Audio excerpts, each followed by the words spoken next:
my first ride in a drift car.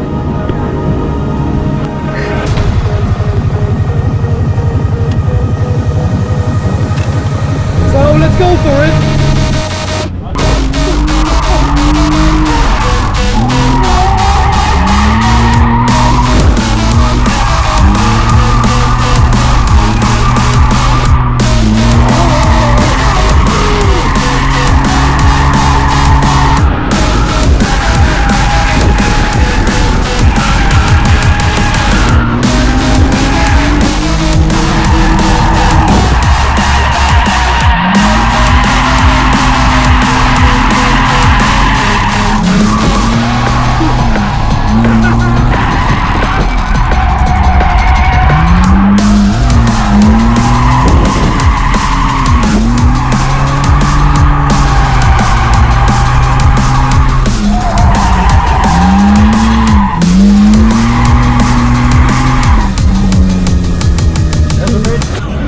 Thank you.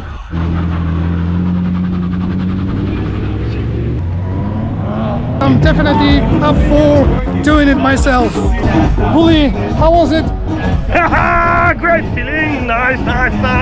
Great touch feeling. So basically, we need just 100k and we need to get one of those.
Nothing like a smell of rubber in the morning.